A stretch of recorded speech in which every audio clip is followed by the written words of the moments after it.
देखो स्तंभ अ और स्तंभ बा, आपके पास दो स्तंभ हैं, इनको मैच करना है, मिलाना, सही जोड़ी करना है हमें। सेक थीटा कॉस थीटा का अपोजिट होता है, सेक थीटा कॉस थीटा का अपोजिट होता है। Sec theta is equal to 1 upon cos theta, cos theta sec theta का अपोजिट होता है, cos theta is equal to 1 upon sec theta.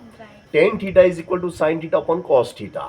अब 0y बिंदु की कोटि, पहले वाले को भुज कहते हैं और दूसरे वाले को कोटि कहते हैं, है ना। ये जो जो आगे होता है वो भुज कहलाता है, और ये इसको x अक्ष का पाठ्यांक, ये y अक्ष का पाठ्यांक कहलाता है। तो 0 भुज है और y कोटि है, तो कोटि कौन है? y क्या है? कोटि। तो इसने पूछा कोटि कौन है? कोटि y है। किसी बिंदु की y अक्ष से दूरी क्या कहलाती है? जैसे ये, अब y अक्ष ये है, ये आपका y अक्ष है।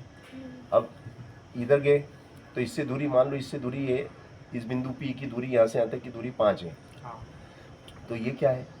ये, और ये क्या कहलाता है? x अक्ष। इस दिशा में चलेंगे तो x अक्ष, x अक्ष यानी x अक्ष, x का मतलब भुज, है ना। तो किसी बिंदु की y अक्ष से दूरी भुज कहलाती है। क्या कहलाती है? भुज कहलाती है। किसी बिंदु की x अक्ष से दूरी, जैसे मान लो अब यहाँ से कोई बिंदु P है, तो ये ऊपर की तरफ, मतलब y दिशा में, कौन सी दिशा में? y दिशा में, तो कोटि कहलाती है। क्या कहलाती है? वो कोटि कहलाती है। y दिशा में चलेंगे तो कोटि, x दिशा में चलेंगे तो भुज, है ना।